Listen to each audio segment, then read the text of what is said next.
উচ্ছেদিত মিয়াক সংস্থাপন দিব কংগ্ৰেছে কাৰণ বাংলাদেশী মিয়াৰ পক্ষত সদায় থিয় হয় কংগ্ৰেছ দল ৰকিবুল হুছেইনে পুনৰ এবাৰ কংগ্ৰেছৰ এই স্থিতিত মোহৰ মাৰিলে কংগ্ৰেছ চৰকাৰ ক্ষমতালৈ আহিলে বিজেপি চৰকাৰে উচ্ছেদ কৰা বাংলাদেশী মিয়াক পুনৰ সংস্থাপন দিব কংগ্ৰেছ চৰকাৰ আহিলে কেটাগৰিকেলি কালি আমি কৈছো যে ভূমিহীন মানুহ যিসকল আছে এইসকলক মাটি দিয়াৰ দায়িত্ব অফিচিয়েলি আজি মই ইয়াত বহি কংগ্ৰেছ দলৰ আমি কৈছো যিসকল ভূমিহীন আছে সেইসকলক দিম যিসকলক ঘৰ পাবলগীয়া আছে সেইসকলক ঘৰ বনাই দিম আমি এই কঠিয়া ভাঙা সেই ছোৱালীকেইজনীকো সেই মাটি আমি ঘূৰাই দিম আমাৰ চৰকাৰ আহিব আমি অন্যায়ভাৱে অত্যাচাৰ কৰা এই যিবিলাক মানুহ উচ্ছেদিত হৈছে যিসকলৰ দুখীয়া মানুহ আইন কানুনৰ মাজেৰে ভূমি পাব লাগে আমাৰ চৰকাৰৰ প্ৰধান কাম হ'ল অন্ন বস্ত্ৰ বাসস্থান কংগ্ৰেছৰ এই মিয়া প্ৰীতি কেৱল অসমতে সীমাবদ্ধ নহয় দেশৰ প্ৰান্তে প্ৰান্তে কংগ্ৰেছে দেখুৱাই মিয়া প্ৰীতি তেলেংগানাৰ নতুন কংগ্ৰেছ মুখ্যমন্ত্ৰী ৰেৱন্ত ৰেড্ডিও তেলেংগানাতো ক'লে কংগ্ৰেছ হে তো মুছলমান হে कांग्रेस है तो मुसलमान है कांग्रेस है तो आपकी इज्जत है जब कांग्रेस नहीं है अब कुछ नहीं है तेलंगाना गवर्नमेंट का नया रूप आया सामने वो हमारा चीफ मिनिस्टर 2 दिन पहले ये बोल दिया था कि कांग्रेस है तो मुसलमान है और बेवकूफ को यही नहीं मालूम कि मुसलमान है तो तेरी कांग्रेस है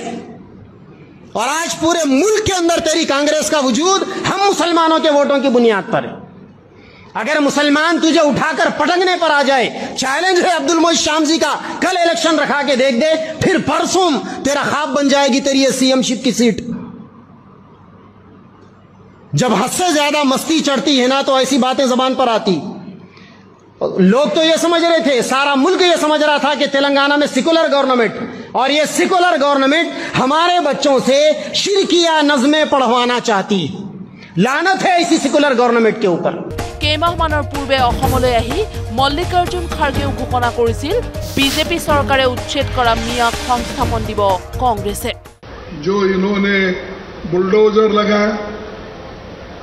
इविक्शन ड्राइव कराया पिछले सप्ताह दुबरी में 2000 परिवारों के घरों को बुलडोजर लगाकर तोड़ दिया लेकिन उनको याद रखना चाहिए आने वाली कांग्रेस की सरकार जिन जिन लोगों के घर इन्होंने तोड़ा उनको हम बना के देंगे और उनको मदद करेंगे সামগুৰিৰ প্ৰাক্তন বিধায়ক তথা বৰ্তমানৰ ধুবুৰীৰ সাংসদ ৰকিবুল হুছেইনে বাংলাদেশী মিয়াক সংস্থাপিত কৰাৰ বিষয়ে যি ধৰণে দৃঢ়তাৰে নিশ্চিতি দিছে তাক লৈ এতিয়া ৰাজ্যজুৰি তীক্ষ্ণ প্ৰতিক্ৰিয়া ৰকিবুল হুছেইনৰ এই মন্তব্যৰ তীব্ৰ বিৰোধিতা কৰিলে নগাঁৱৰ বিধায়ক ৰূপক শৰ্মাই বিজেপি বিধায়কগৰাকীৰ মতে কংগ্ৰেছৰ শাসনকালত কংগ্ৰেছৰ বাবেই গুৰুজনাৰ জন্মস্থানলৈ আহিছিল সংকট কিন্তু এতিয়া বিজেপি চৰকাৰে অবৈধ মিয়াক উচ্ছেদ কৰি সেই স্থানত নিৰ্মাণ কৰিছে বটদ্ৰৱা প্ৰকল্প যদি ৰকিবুল হুছেইন তথা কংগ্ৰেছৰ এনে মানসিকতাই থাকে তেনেহলে আকৌ অসমত দপদপনি চলিব মিয়াৰ অসমৰ ভূমি যিদখনে বেদখল হৈছে বেদখল যাৰ দিনত হৈছে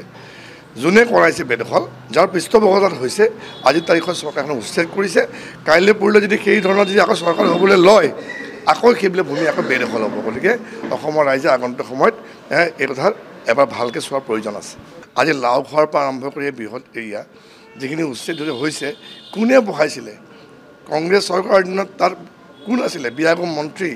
MLA সেই সময়ত তেওঁলোকে যে কেৱল ভোটৰ স্বাৰ্থত আনি পেলাই তেওঁলোকে ইয়াত বহুৱালে ভূমিক যিবিলাকক উচ্ছেদিত হৈছে তেওঁলোকক আকৌ বহুৱা হ'ব তাৰমানে বৰদোৱা প্ৰকল্পত আজি যি ধৰণে সেই ভূমিত বেদখল হৈ থকা লোকক উচ্ছেদ কৰি পেলাই বটদ্ৰৱা প্ৰকল্পটো বনোৱা হ'ল গুৰুজনৰ সৃষ্টিসমূহ সমিতিত তাৰমানে বটদ্ৰৱা প্ৰকল্প ভাঙি পেলাব লাগিব তাৰমানে বটদ্ৰৱা প্ৰকল্প ভাঙি পেলাই তাত বহাব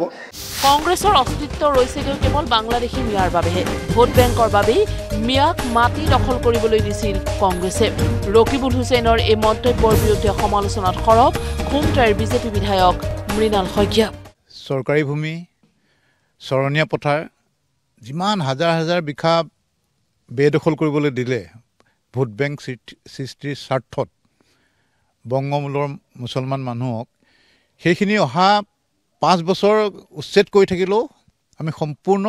ভূমিখিনি উদ্ধাৰ কৰিব নোৱাৰোঁ। এতিয়া আকৌ সেই ভোটখিনি আমাৰ যেতিয়া উচ্ছেদ কাৰ্য আৰম্ভ হ'ল, সেই মানুহখিনিক যে আকৌ ভোটৰ তেওঁলোকৰ ভোট বেংক হিচাপে সৃষ্টি কৰি থ'ব পাৰে, সেইকাৰণে বহু নেতাই য'ত ত'ত ক'বলৈ লৈছে যে আমি আকৌ তেওঁলোকক কংগ্ৰেছে শাসনলৈ আহিলে আকৌ মাটি ঘূৰাই দিব, আকৌ ঘৰ বনাই দিব। সেইটো এটা সিহঁতৰ অলিক কল্পনা। এইবিলাকে যে কয় কোনোবাই কংগ্ৰেছৰ মিটিঙত কৈ থাকে যে তেওঁলোকে আকৌ বনাই দিব, সেইটোৱে প্ৰমাণ কৰে যে সিহঁতে আচলতে সেই যিটো প্ৰৱজিত মুছলমান ভোট বেংক আছে সেইটোৰ ওপৰতে সিহঁতৰ আচলতে যিটো এক্সিষ্টেঞ্চ, যিটো সিহঁতৰ চিনাকি, সেইটোতে চিনাকিটো আছে। কেৱল ৰাজনৈতিক দলেই নহয়, ৰাজ্যৰ সৰ্বসাধাৰণ ৰাইজেও স্বীকাৰ কৰিলে এই কথা। কংগ্ৰেছে মিয়াৰ বাহিৰে একোৱেই চিনি নাপায়। কংগ্ৰেছে মিয়াৰ বাহিৰে অন্যক চিনিয়ে নাপায়। আৰু কংগ্ৰেছে এটা বস্তু জনা ভাল যে এইখন হৈছে অসম, আৰু এই অসমত অসমীয়াহে থাকিব, তাৰ বাহিৰে আৰু কোনো নাথাকে। তেওঁলোকে অসমীয়াৰ কথা চিন্তা কৰা নাই, অসমীয়া খিলঞ্জীয়া মানুহৰ কথা চিন্তা কৰা নাই, বাংলাদেশৰ পৰা যিসকল মানুহ আহিছে তেখেতসকলৰ কথাহে চিন্তা কৰিছে। তেওঁলোকে অকল ভোটৰ আশাত এইষাৰ কথা কৈছে। ৰকিবুল হুছেইনৰ এই মন্তব্যক তীক্ষ্ণ গৰিহণা দি নগাঁৱৰ খিলঞ্জীয়া ৰাইজে ক'লে কংগ্ৰেছ অদূৰ ভৱিষ্যতলৈ ক্ষমতালৈ নাহে, কাৰণ এই মিয়া প্ৰীতিৰ বাবেই অসমৰ ৰাইজে কংগ্ৰেছক কেতিয়াও ক্ষমতালৈ নানে। এইটো এটা মুংগেৰীলৈকে হাচিন স্বপ্না কেতিয়া কৰিব তেখেতৰ চৰকাৰ আহিলে? আৰে আমি জীয়াই থকা দিনততো নাহে, আপোনালোক জীয়াই থকা দিনতো কংগ্ৰেছ নাহে। কংগ্ৰেছ অহাৰ কোনো ৰাস্তা নাই। খাওক, ৰকিবুল হুছেইনতে সেইসকল ব্যক্তিক লৈয়ে আজিলৈকে ৰাজনীতি কৰি আছে, বেলেগ তেখেতসকলে একো নাই নহয়। তেখেতসকলে খিলঞ্জীয়া ৰাইজক লৈ ৰাজনীতি কৰিছে নেকি? সেই যিসকলে সেই উচ্ছেদ কৰিবলৈ যেতিয়া আমাৰ যিখিনি উচ্ছেদ কৰা